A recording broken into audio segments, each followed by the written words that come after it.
मित्रांनो, परत एकदा मी सुनील शिंदे आणि छावणीत आपलं स्वागत आपण करतोय. पुणे ते नगर येथील गड्या मंदिरे.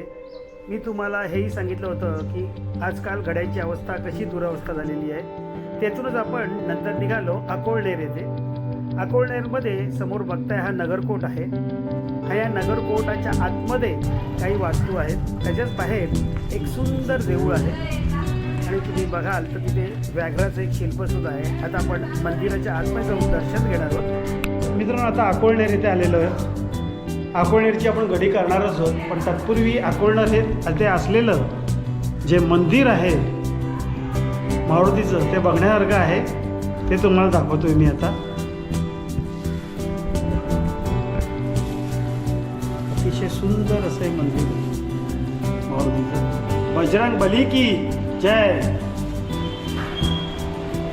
मूर्ती बघा किती सुंदर आहे.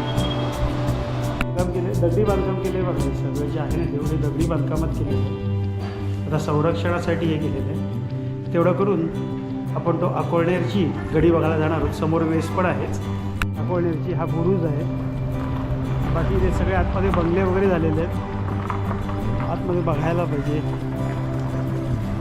तसं म्हटलं तर एक दरवाजे, हे 2 दरवाजे उरलेत फक्त, बाकी काही उरलेलं नाही.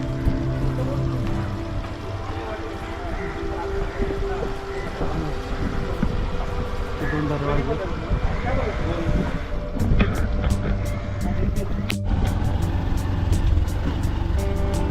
वेशीतून आत आल्यानंतर हे सगळे अवशेष आहेत वाड्यांचे. हे सगळे वाड्यांचे अवशेष.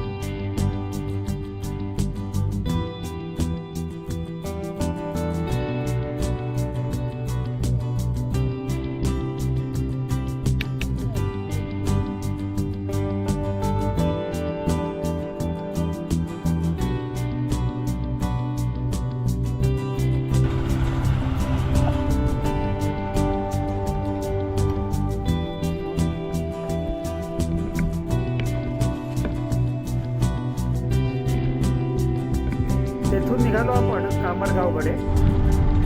आता आपण मित्रांनो कामरगावामध्ये आलो आहे. आता माझ्या पाठीमागे बघताय ही कामरगावची वेस आहे. आपल्याला महादेव मंदिर आणि मारुती मंदिर अशी दोन्ही मंदिरं करायची आहेत आज.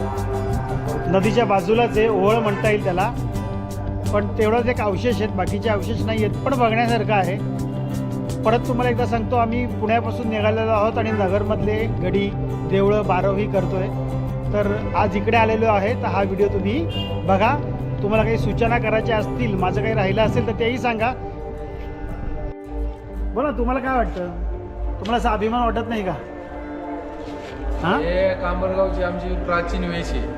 ही इसवी सन पूर्व काळापासूनची आलेली आहे आणि त्यात सगळ्यात जास्त प्रसिद्ध म्हणजे आमचं महादेव मंदिर पूर्ण दगडामध्ये आणि भर 45 डिग्री सेल्सिअस जरी टेम्परेचर असलं तरी तिथे झोपण्यासाठी दुपारची एसीपेक्षा जास्त थंडावा त्या ठिकाणी असतो. आणि एकदम पेशवर. आणि त्याचजवळ एक बारव पण आहे. ती पण बघतोच आम्ही. आता आधी मारुती रायाचं दर्शन घेतो आणि ती पण असं गावात गडी, परत गावाला पूर्ण असे जुने राजवाडे, असे भरपूर ऐतिहासिक बंद होतं पूर्ण गाव. ही सगळीकडेच होतं. ऐतिहासिक वस्तू या कामरगावात भरपूर आहेत आणि इथं गावात 2-4 गडी पण आहेत मध्ये. आता थोडंसं पडझड झालेली आहे आणि मातीची वाडी. येस, ते पण बघतो. आधी हे करतो काळेगोईच्या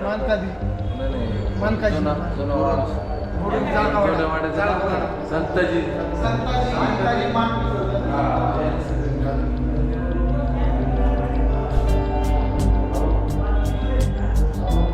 देऊळ आहे. इकडे तुम्ही गेलात आतमध्ये, देवळाच्या आतमध्ये जर गेलात तुम्ही तर ते शंकराची पिंड आहे आणि शंकराचं मंदिर आहे. शंकराचं मंदिर गेल्यानंतर परत तुम्हाला मारुतीचं रायाचं दर्शन येते. मारुती रायाचं दर्शन घेतल्यानंतर पिंटे गणपती बाप्पाची मूर्ती. गणपती बाप्पा मोरया. स्वच्छता सुंदर आहे इथे.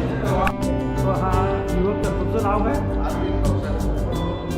हे करतात ते पण लक्ष. नवीपासून करतो. खूप छान, खूप छान, खूप छान.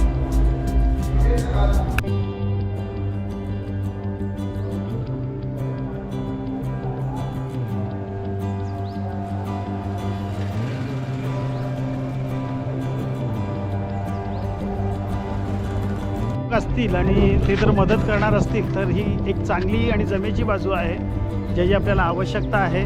बाकीची माहिती तर तुम्हाला मिळालीच. आता आपण ह्याच्याबरोबर जाणार आहोत आणि महादेवाचं दर्शन घेणार आहोत.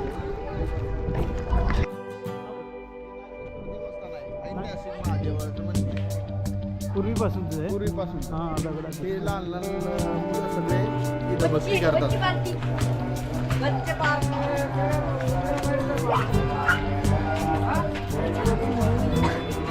हे पाटील इथं भक्त आहेत, गावचे पाटील आहेत. नमस्कार नमस्कार पाटीलजी. आणि ही ती बारव. वा ते सुंदर. ऐतिहासिक बारव. आता काळोख आहे, ही एक ऐतिहासिक बारव आहे. आता आपण बारवमध्ये जाऊया. ह्या मूर्ती आहेत, त्यात सुद्धा हनुमानाची मूर्ती आहे. ही हनुमानाची मूर्ती. तर ही बारव बघतोय आपण. प्रत्येक ठिकाणी देवस्थान ठेवण्यासाठी ह्या देवड्या आहेत. हा पायरी मार्ग आहे, इकडनं पाणी काढू शकायचे. आपण वरनंही बघणारच होती बारव कशी आहे दिसते ती. सगळी मुलं आहेत.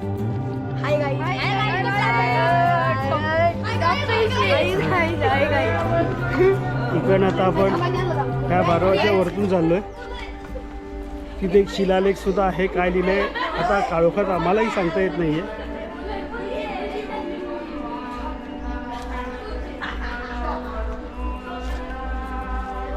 ही अशी बारव आहे, साफसफाई व्हायला पाहिजे त्याची.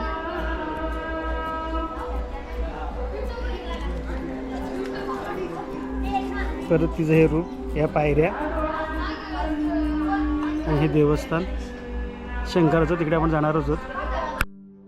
आता आपण आतमध्ये जाणार आहोत आणि दर्शन घेणार आहोत.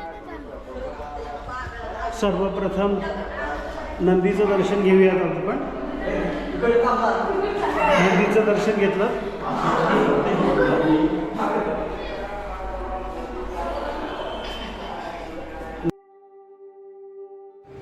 तुम्ही हे असं नंदीवरचं शिल्प कुठे बघितलं आहे का? असेल तर मला जरूर कळवा, कारण हे इथलं एक विशेष मला असं वाटतंय. मित्रांनो, हा अकोळनेर आणि कामरगावचा व्हिडिओ तुम्हाला कसा वाटला? काही सूचना असतील तर मला जरूर कळवा. काही नवीन ठिकाणं मला माहिती झालेली आहेत, तुम्हाला जर माहिती असेल तीही सांगा, म्हणजे मी पुढच्या वेळेला ह्या ब्लॉगमध्ये ते ॲड करीन. परत एकदा निरोप घेतो तुमचा छावणीतून. मी सुनील शिंदे आणि जाऊया आता पुढे शिरूरमध्ये. लवकरच शिरूरचा देऊळ आपण बघणार आहोत. धन्यवाद.